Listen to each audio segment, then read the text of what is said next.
জানুয়ারির 7 তারিখে ব্রিগেড গেল, আর ফেব্রুয়ারির 9 তারিখ 11 তারিখ থেকে সন্দেশখালি জানান দিল যে বাঁচতে যদি হয় তাহলে লাঠির দমে শাহজাহানকে এলাকা ছাড়া করেই বাঁচতে হবে।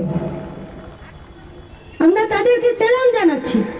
এই সামনে লোকসভা নির্বাচনে দিল্লি থেকে সরকার তৈরি করবে, পশ্চিমবঙ্গের 42টা আসন থেকে কোন পার্টির এমপিরা জিতে গিয়ে পার্লামেন্টে গিয়ে সেলফি তুলতে যেতে পারে তার জামশন করা আমাদের কাজ নয়। যারা আজকে আমরা মাঠে উপস্থিত হয়েছি, আমাদের কাজ হলো কারা কাদের জিতে যাওয়া উচিত সেটাকে নির্দিষ্ট করা। তাহলে জিতে কারা যাবে? জিতে যাবে মেহনতি মানুষের প্রতিনিধিরা। তারা কে হবে? তারা হবে যারা 100 দিনের কাজের টাকাকে গ্যারেন্টি 1 করার জন্য লড়েছিল, 100 দিনের কাজের টাকাকে আদায় করার জন্য লড়েছে, আর পঞ্চায়েতের বুথে বুথে তারা আজকে 100 দিনের কাজের টাকা আদায় করার জন্য একটা জোরদার সংগঠন গড়ে তুলবে। তাই আজকে আমরা এই মাঠে আমাদের গুরুজনেরা, আমাদের পার্টির কর্মীরা, আমাদের মা বোনেদের কাছে, আমরা যারা ছাত্র যুবরা আছি, আমরা আপনাদের কাছে এই দাবি করতে পারি, এই প্রত্যাশা আপনাদেরকে, এই প্রতিজ্ঞা, এই আপনাদেরকে আমরা অঙ্গীকার করতে পারি যে 100 দিনের কাজের টাকা সুদ সমেত হিসাব পঞ্চায়েত থেকে আদায় করার জন্য জান কবুল ডিওয়াইএফআই লড়বে, আর বুথে বুথেই লড়বে। শুধু আপনাদের আমাদেরকে পাশে থাকতে হবে। কোন আক্কেলে একটা দেশের সরকার এই ফেব্রুয়ারি মাসে যখন বাজেট পেশ করে আর সেখানে 100 দিনের কাজের টাকা কমিয়ে দেয় 2023-2024-এ? কোন আক্কেলে একটা দেশের সরকার যখন প্রত্যেকটা দিন কাজ না থাকে তখন কাজের জায়গাগুলোকে জলের দরে বেচে দেয়?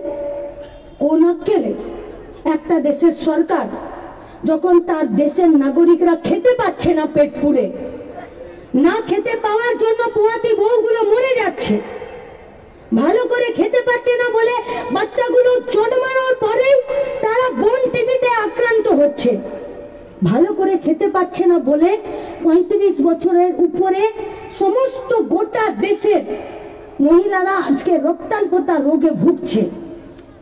প্রতিটা পশ্চিমবঙ্গের সরকারি হসপিটালে প্রতি সপ্তাহে 2 দিন করে থ্যালাসেমিয়া পেশেন্টদের গেজাগেজি ভিড়, আর তাদেরকে রক্ত দিচ্ছে, কিন্তু ব্লাড ব্যাংকে রক্তের সরবরাহ হচ্ছে না, কারণ সুস্থ মানুষের সংখ্যা প্রতিদিন কমছে।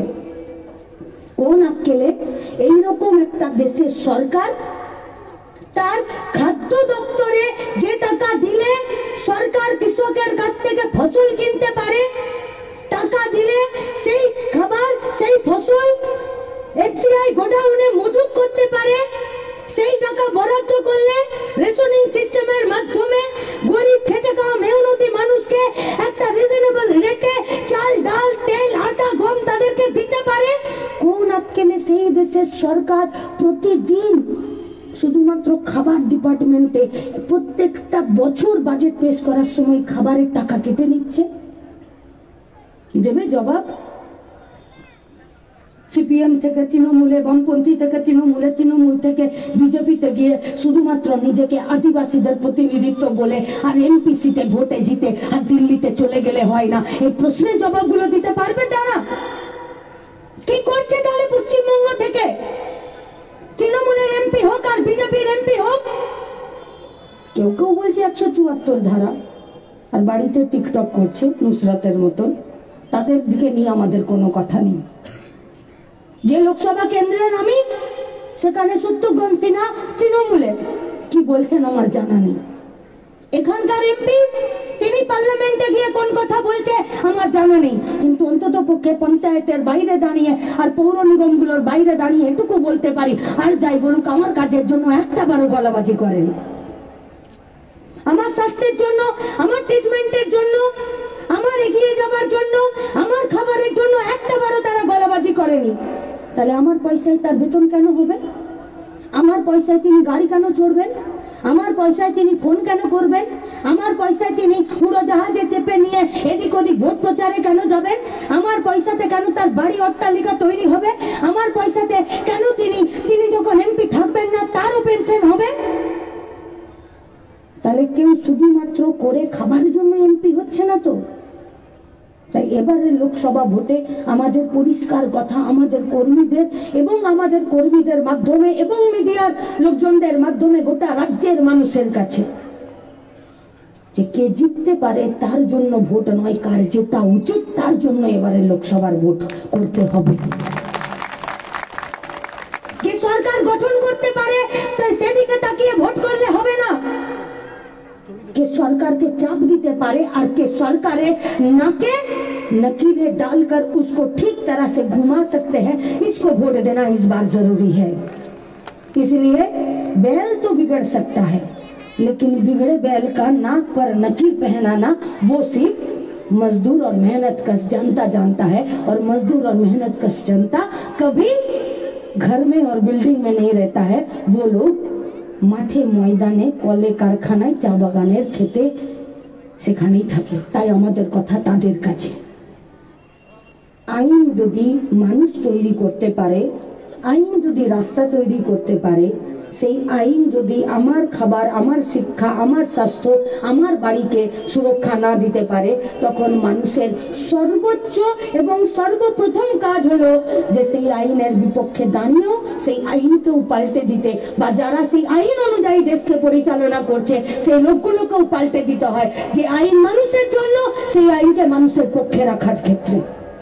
नहीं पूछिएगा सवाल इस देश का सरकार के पास कि আপনি কৃষকদের জন্য যে আইন তৈরি করেছিলেন, যে আইনকে আপনি প্রত্যাহার করে নিলেন, আজকে 2 বছর চলে গেল, সেই আইনগুলো কি হলো?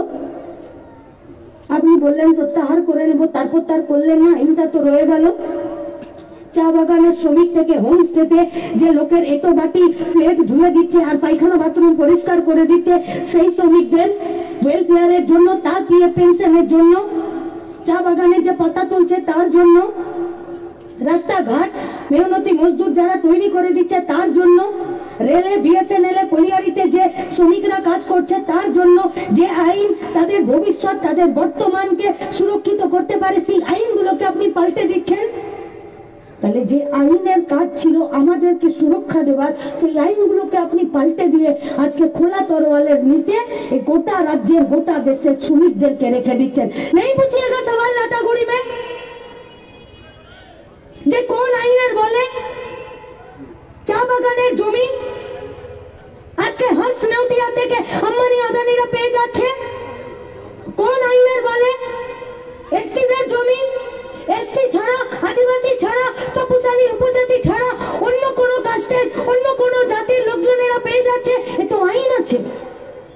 তাহলে কি বিএলআরও বাবু বেশ ঘুষ খেয়ে নিচ্ছেন আর পেট মোটা করে নিচ্ছেন? তাহলে বিএলআরও বাবুর মাথার উপরে নবান্নতে যিনি ভূমি রাজস্ব দপ্তরের মন্ত্রী আছে, তাহলে কি তার সাথে 75-25 এর ওখরার হিসাব আছে? তাহলে কি এরা শেখ শাহজাহানদেরকে তৈরি করছে? তাহলে কি সন্দেশখালীতে শেখ শাহজাহান আর এখানে লাটাগুড়িতে জঙ্গলের ভেতরে পরিবেশকে নষ্ট করে দিয়ে গরিব খেটে খাওয়া মেহনতি মানুষের জঙ্গলের জমি, এসটিদের জমি, চা বাগানের জমি যাদেরকে রিসোর্ট বানাতে তাদেরকে দিয়ে দিচ্ছে? তাহলে কি এই দুটো শেখ শাহজাহান?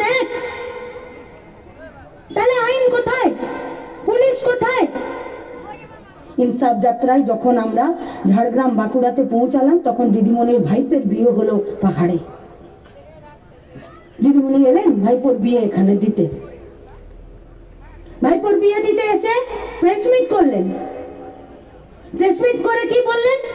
বললেন হ্যাঁ জমি একটু নেওয়া হচ্ছে, ভুলভাল একটু কিছু হচ্ছে, আসলে এই বিএলআরও গুলো হচ্ছে সব বদের বেটা, এগুলোই কিছু বদমাশি করছে। আরে ওনার চিরকালের দোষ এটা। যখন ফেসে যান তখন সরকারি অফিসারদের তাদের ঘরে দায়িত্ব দিয়ে যায়। এই জন্য সরকারি অফিসারদেরকে বলছি, মানুষের লাঠি আর ঝাঁটা খাবার জন্য নিজেদেরকে ভিলেনে পরিণত করবেন না, আইন অনুযায়ী কাজ করুন। ঘর থেকে নামিয়ে দেবে দিদিমণি, শেল্টার দেবে না, আপনাকে দেবে না শেল্টার। সেদিনকে বলেছিলেন হ্যাঁ একটু আধটু ভুল হচ্ছে, সন্দেশখালীর 100 মা বোনেরা বলল ভুল নয়, ভুলের বাপ হয়েছে, ওই জন্য 55 দিন পর হলো শেখ শাহজাহানকে অ্যারেস্ট করতে এ রাজ্যের পুলিশ বাধ্য হলো, বাধ্য হয়েছে। তাহলে লড়াই তো শুধু বিজেপি তৃণমূলের বিরুদ্ধে নয়, আসলে এদের পলিসির বিরুদ্ধে, এদের নীতির বিরুদ্ধে, এদের আদর্শের বিরুদ্ধে। যে আদর্শে ওরা আমাদের জমি কেড়ে নিতে চাইছে, যে আদর্শে ওরা আমাদের পেটের খাবার কেড়ে নিতে চাইছে, যে আদর্শে ওরা আমাদের হাতের কাজ কেড়ে নিতে চাইছে, শিক্ষা ব্যবস্থা কেড়ে নিতে চাইছে, সরকারি স্বাস্থ্য ব্যবস্থাটাকে তুলে দিতে চাইছে, সেই আদর্শের বিরুদ্ধে লড়াই। আর সেই আদর্শের সঙ্গে কেউ যদি চলে যেতে চান লুটের আদর্শের সাথে, তাহলে আমরা আর তার কোনো চেহারা দেখব না, তাদের সাথে লড়াই মুখোমুখি সামনাসামনি হবে। কি তৃণমূলের চরিত্র? এটা কোনো রাজনৈতিক দল?